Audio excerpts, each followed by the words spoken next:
Olá pessoal, boa tarde. Estou feliz de estar de volta aqui para fazer esse devocional com vocês. Estou um pouquinho sumida, confesso que eu estou um pouquinho sumida. Foram muitas coisas aí nesses últimos meses aqui na minha vida, mas graças a Deus tá tudo bem.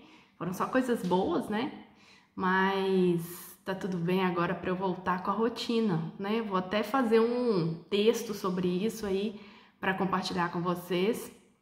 Falo sobre rotina, que eu tive que reorganizar minha rotina aqui. A gente mudou de casa, eu tive uma viagem para o Brasil, eu tive uma cirurgia, enfim, nada complicado, mas foram muitas coisas aí na rotina que eu tive que organizar para poder voltar e conseguir organizar de novo a minha rotina. Então vai ter um próximo texto aí também no blog falando sobre rotina. Hoje nós vamos falar sobre o livro de Tito. Então, nós fizemos uma enquete no Instagram e no Facebook do blog e vocês votaram, era um estudo bíblico entre Filipenses e Tito, e aí a maioria votou Tito. Então, hoje nós vamos fazer esse estudo, tá bem? Vamos começar fazendo uma oração, então? Senhor, eu peço a Ti, Pai, para que o Senhor nos abençoe nesse momento que vamos estar juntos aqui contigo para estudar a Tua Palavra. Não sei quantas pessoas que vão estar assistindo esse vídeo, que vão buscar esse estudo, mas o Senhor sabe de cada uma dessas vidas. E eu peço a Ti, Pai, que faça crescer no coração de cada uma delas a semente da Tua Palavra.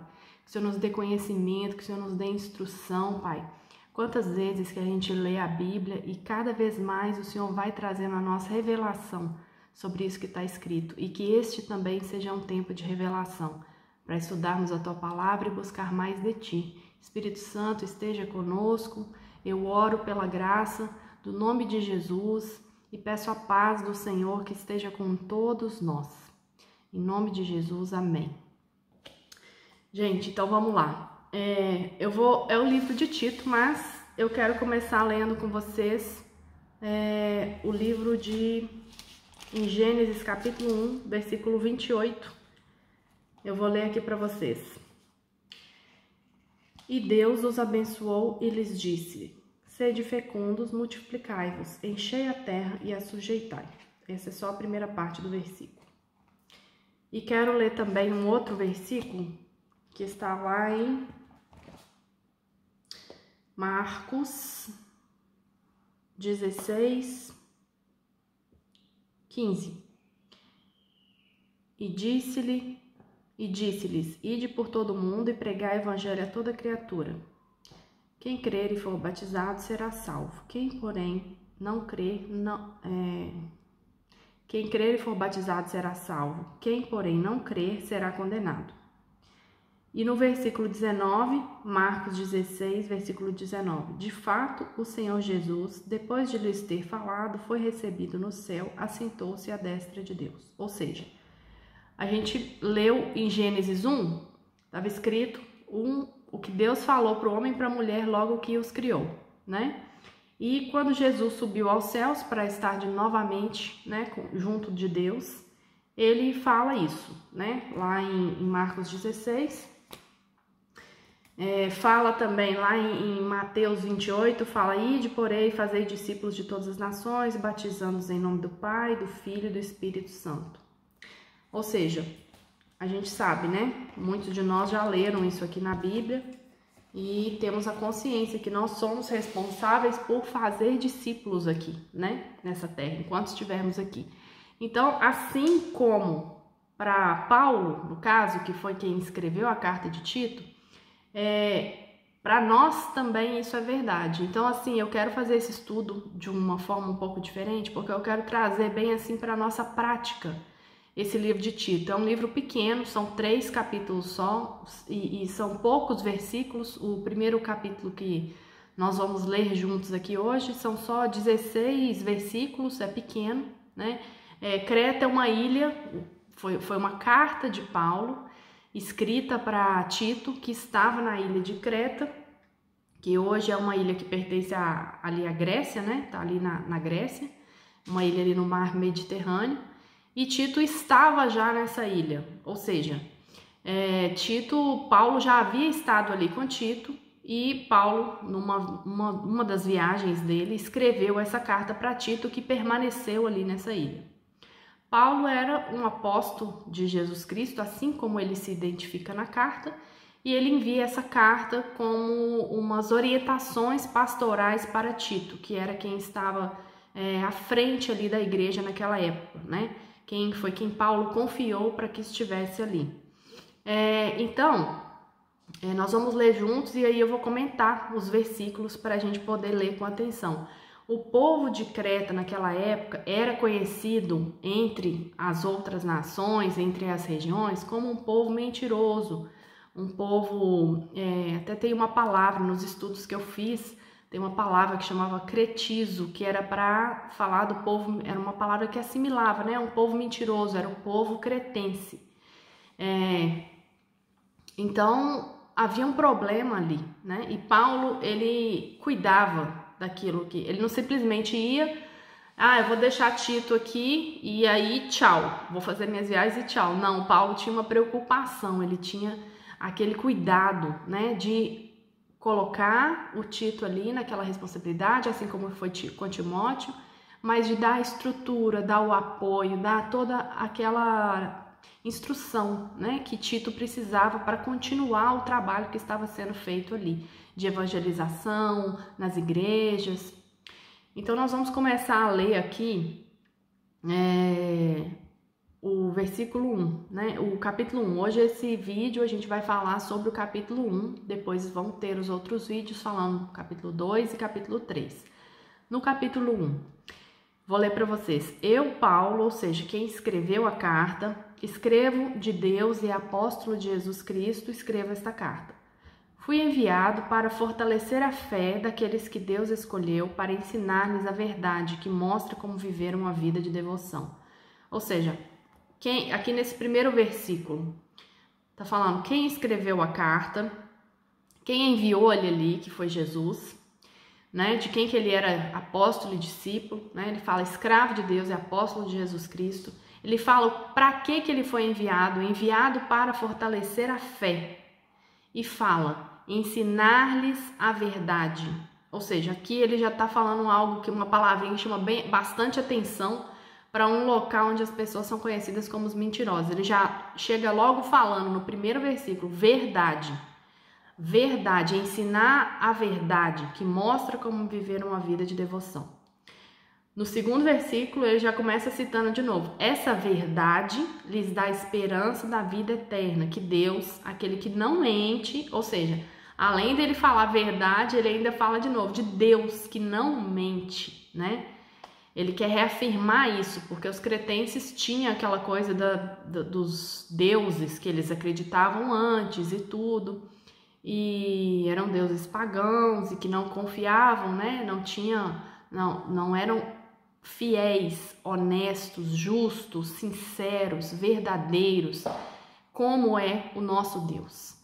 Então, eles tinham um conhecimento de Deus diferente do Deus que Tito estava ali pregando, né? E Paulo já reafirmou isso logo no início, logo na saudação inicial da carta para Tito.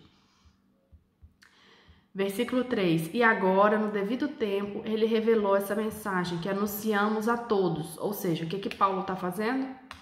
Paulo está fazendo exatamente o que foi escrito aqui quando Jesus subiu aos céus, né? Ele está anunciando a todos a palavra do Senhor. Escreva a Tito, versículo 4, escreva a Tito, meu verdadeiro filho na fé, que compartilhamos. Que Deus, o Pai e de Cristo Jesus, nosso Salvador, lhes dêem graça e paz. Gente, meu verdadeiro filho na fé. De novo ele fala verdadeiro, verdade. Ele está sempre enfatizando isso logo nesse primeiro capítulo de Tito. Obviamente, ele quer ressaltar que aqui não tem lugar para mentira, né?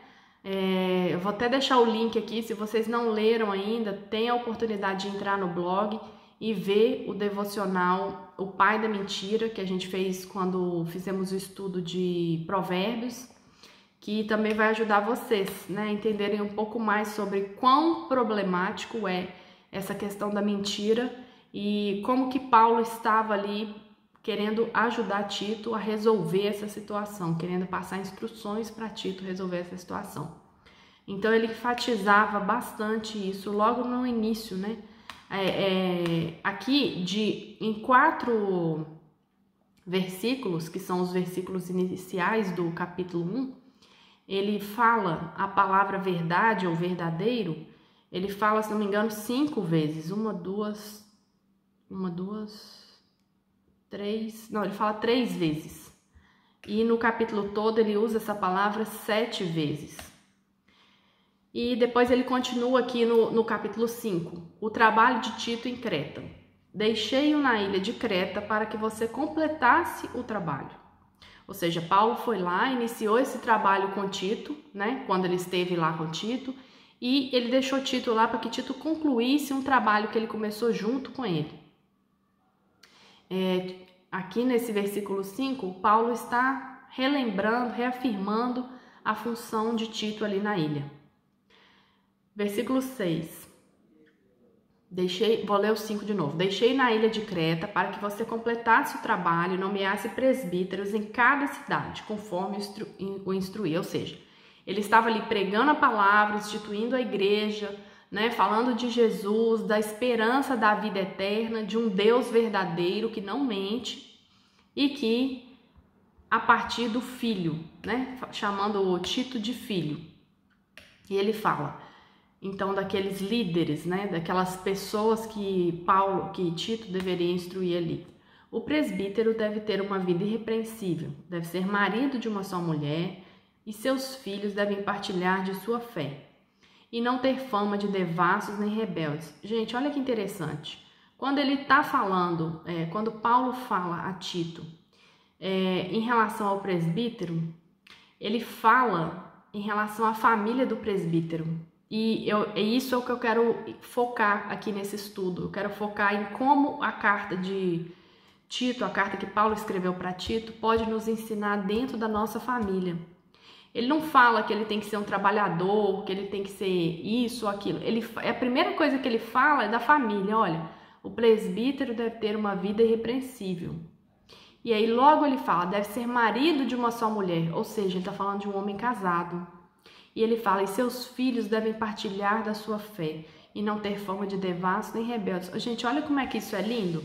Porque pensa bem, você está sendo escolhido para um cargo, né, para uma função extremamente importante dentro da igreja, para falar de Jesus, para conseguir ajudar as pessoas que estão ali naquela época, que creem em Deus, mas que tem ali algum desvio de caráter, né? Na Bíblia fala, o Senhor vai endireitar as nossas veredas, ou seja, Paulo está ali para fazer esse papel, né? Vamos ajudar esse povo que se converteu, que acredita em Deus, vamos endireitar as veredas dele. Eles creem em Deus, mas eles por algum motivo estão ali fora do caminho e Paulo vai ali com a intenção, e Tito está ali, né, sobre a supervisão e a ajuda de Paulo para endireitar esse caminho das pessoas que estão ali. Então, ele já fala logo da família, né? Então, isso é tão interessante porque assim, às vezes às vezes você nem sabe que você está sendo escolhido para aquilo ali, né? Então, assim, como é importante, né, a gente cuidar primeiro da nossa família, lá em Gênesis 1, né, onde Deus já falou do que era para a gente fazer aqui nessa terra. Então, assim, como que é bom a gente poder cuidar da nossa família em primeiro lugar, porque até mesmo pela nossa família, nós vamos estar sendo observados e escolhidos para fazer algo para servir ao Senhor, que é o caso desses presbíteros. No versículo 7, ele fala do bispo.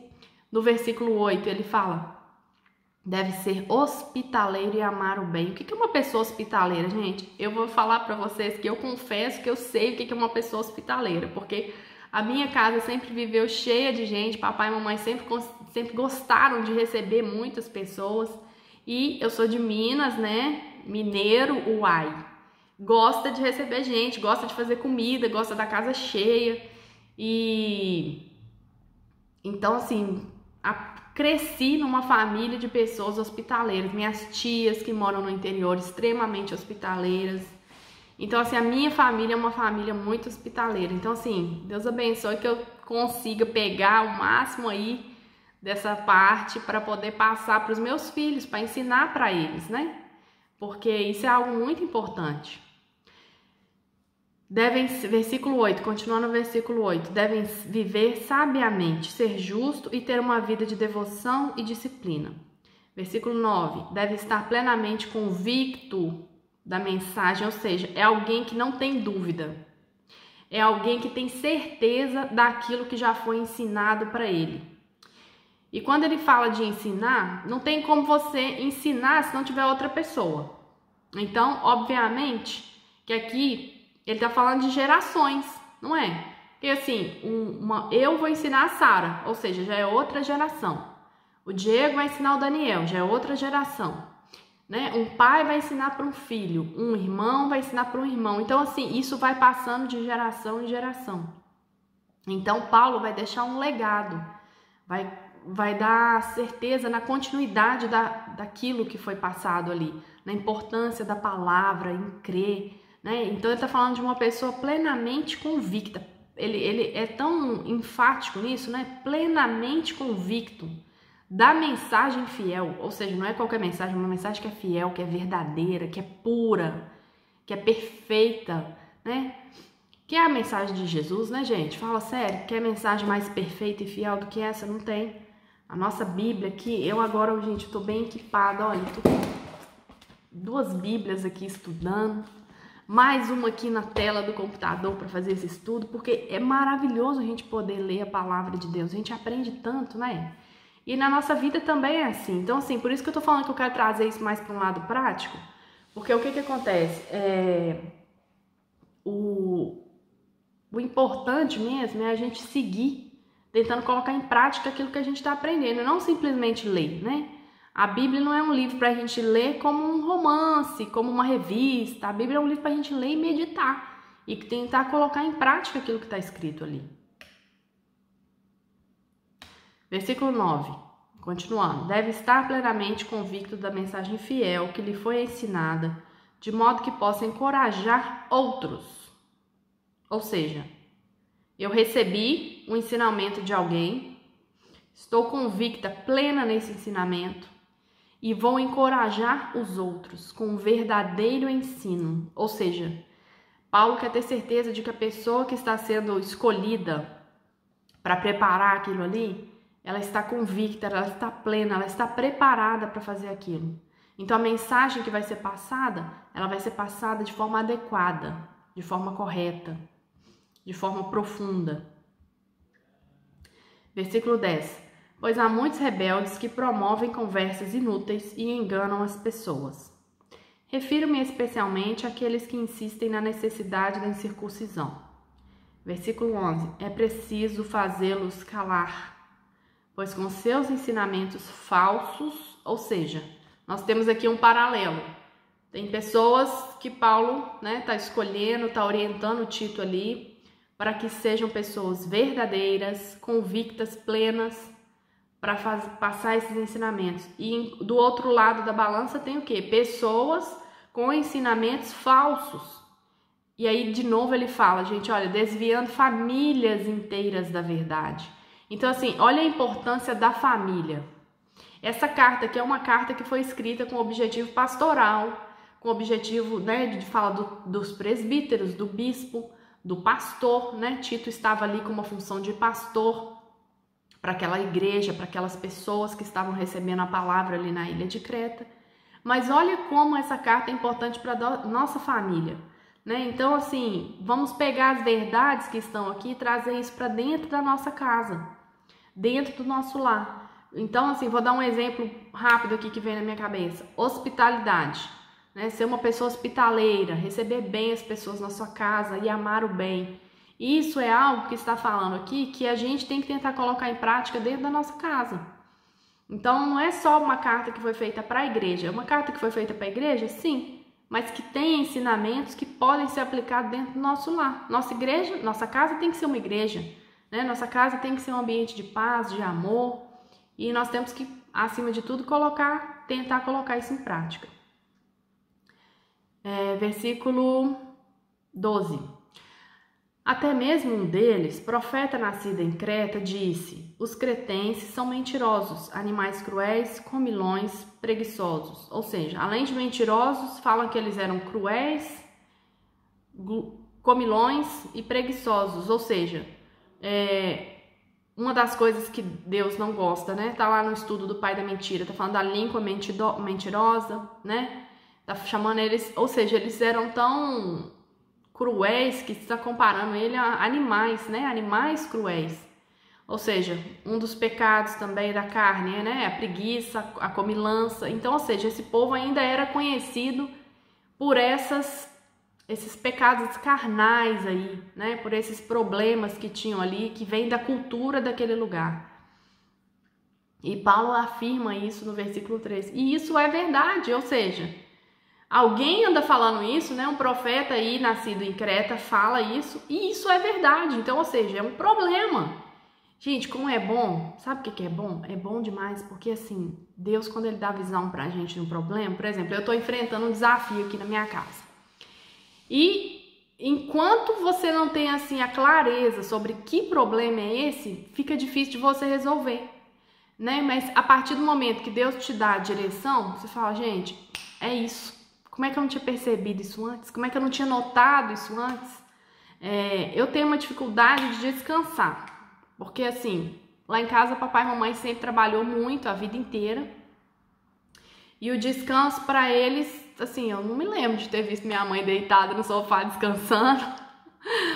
Então assim, minha mãe estava sempre trabalhando, meu pai estava sempre fora de casa trabalhando. Então assim, eu não me lembro de ver os meus pais descansando quando eu era criança. Então assim, é uma coisa que eu tenho dificuldade de fazer, descansar. É tanta coisa para fazer.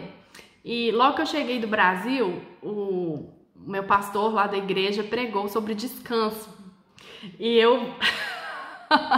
E o que eu fiz? Em vez de eu pegar aquela palavra pra mim, eu olhei pro meu marido e falei assim, tá vendo, amor? Você precisa descansar, você não descansa, você trabalha muito. Sendo que eu estava super cansada e eu não estava nem enxergando aquilo ali.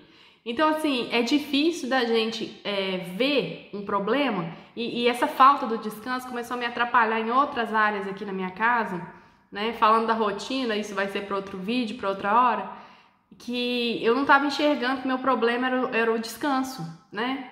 E graças a Deus o Espírito Santo, ele vem, ele mostra pra gente, né? O Espírito Santo usou uma amiga minha, duas amigas minhas, na verdade, para falar disso comigo, do descanso.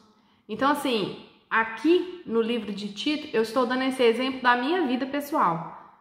Preciso descansar. Isso é um problema que eu tenho que estar gerando outros problemas. Então, assim, às vezes você está tentando resolver uns problemas que estão aparecendo ali, mas não é a causa. E aqui na carta de Tito, já está enfatizado o problema que tinha naquele lugar. Então, essas instruções de Paulo são de como resolver este tipo de problema. Pode ser que sei lá, em Malta, nos outros lugares lá que Paulo foi, na Macedônia ou sei lá mais aonde, tinha outros tipos de problema, né? A luxúria, a promiscuidade, outros tipos de problema. Aqui não, aqui o problema era esse, estava claro para eles que tipo de problema que os cretenses tinham. Então, as instruções deles são direcionadas para este tipo de problema. E isso é bom porque são problemas que vão ser solucionados porque eles estão identificados. Versículo 14. É preciso que deixem de dar ouvidos a mitos judaicos e as ordens, ou seja, está falando dos mitos, né? E as ordens daqueles que se desviaram da verdade. Para os que são puros, tudo é puro. Aqui, gente, olha que interessante no versículo 14, porque está falando de pessoas que estavam andando na verdade e que se desviaram dela. Ou seja, na Bíblia fala, né? Conhecerei a verdade vos libertará. Isso está no acho que é João 8,32, se não me engano. João 8,32. Então, assim, é isso que eu tô falando, de que Deus, ele vai endireitar o nosso caminho. Então, assim, eu não tava descansando, mas eu preciso descansar. Se até Deus descansou, eu tô achando que eu sou o quê? Que eu não preciso de descansar, né? Então, assim, nós precisamos andar com pessoas que vão fazer igual o Paulo estava fazendo com Tito, vão nos ajudar a endireitar o nosso caminho, né? Então, às vezes, quando a gente não sabe, a gente tem que pedir direção para alguém. a gente tem que receber a instrução de alguém. Eu não sei se Tito se comunicou com Paulo pedindo ajuda. Isso não está falando aqui, pelo menos até onde eu estudei, eu não encontrei isso, né? Mas às vezes, e Paulo assim enviou aquela carta lá, né? Ele sabia o que estava acontecendo lá, enviou a carta, ok. Às vezes na nossa vida a gente está recebendo a direção e a instrução de alguém e a gente não está aceitando isso. Então imagina que eu virasse para essa amiga minha, né? Eu não ia falar para ela, mas às vezes eu poderia falar assim: por que ela tá falando isso comigo? Não sabe nada da minha vida. Por que ela tá falando para eu descansar? Descansar para quê? Eu tenho tanta coisa para fazer, eu não tenho tempo de descansar não. Gente, então receba os ensinamentos que outras pessoas estão passando para vocês, porque pode ser um sopro, pode ser um enviado ali, uma fala suave do Espírito Santo para te ajudar a resolver um problema que às vezes pode estar causando outros dentro da sua casa, dentro da sua família. Para que você não se desvie da verdade, assim como está escrito aqui, né? Versículo 15. Para os que são puros, tudo é puro. Mas para os corruptos e descrentes, nada é puro, pois tem a mente e a consciência corrompidas. Versículo 16. Afirmam que conhecem a Deus, mas o negam por seu modo de viver. São detestáveis e desobedientes, e não servem para fazer nada de bom. Eu quero, esse último versículo aqui, 16, eu quero ler um outro versículo que está em Lucas 6,46, que está escrito assim, uma fala do próprio Jesus. Por que vocês me chamam de Senhor, Senhor, se não fazem o que eu digo? Lucas 6,46. Ou seja, a gente afirma que conhece a Deus, mas não faz aquilo que ele deve, aquilo que a gente deve fazer, né? Então, assim, errar, nós vamos errar. Assim como esse povo lá de Creta estava errando. Mas eles precisavam de ser advertidos. Então, muitas vezes, Deus manda alguém para nos advertir dessa forma, né? Eu não entendi a primeira vez quando o pastor pregou lá na igreja falando de descanso. Eu achei mesmo que ele estava falando para o meu marido, mas eu acho que era para mim. Agora, graças a Deus que eu percebi isso. Porque eu estava tendo já alguns problemas aqui na minha casa por falta de descanso. Quer dizer, é uma coisa simples. É uma coisa simples, não é? Eu controlo isso. Nós é que controlamos o nosso tempo. Deus nos dá todo dia 24 horas para a gente escolher o que a gente faz com essas 24 horas. E glória a Deus pelas misericórdias deles que se renovam na nossa vida. Porque senão, o que seria de nós? Né? O que seria de nós? Gente, acaba aqui o primeiro capítulo do livro de Tito, né? Acho que nós já conseguimos ver aqui as coisas principais desse capítulo. Tô olhando aqui pro meu caderno para eu ver se eu não esqueci de falar nada nesse primeiro capítulo. Então, assim, para recapitular, Paulo escreveu a carta para Tito. Tito estava em Creta. Tito era um pastor ali da igreja de Creta. Era uma carta pastoral para orientar Tito em relação ao que ele deveria fazer para resolver os problemas que estavam ocorrendo ali com aquele povo que estava recebendo a palavra de Deus. E Paulo está passando essas orientações nessa carta. Eu espero que esse vídeo tenha edificado vocês, que tenha contribuído para o aprendizado de vocês da Bíblia e que você também consiga trazer isso de uma forma prática para dentro do seu lar. Semana que vem já tem o próximo estudo, que é o capítulo 2 de Tito. Nós vamos fazer um outro vídeo, estou ansiosa para falar do capítulo 2, porque tem umas coisas boas ali naquele capítulo também que eu quero falar para vocês. E eu estou muito feliz de estar de volta, tá? Tava com saudade já de fazer os devocionais e vamos continuar, porque é uma bênção para mim e espero que esteja sendo para vocês também. Um beijo grande, fica com Deus e compartilha esse vídeo, manda para alguém, vamos ajudar a semear a palavra de Deus nesse mundo, vamos fazer discípulos, igual Paulo fez com Tito. Um beijo grande para vocês, fica com Deus, tchau, tchau.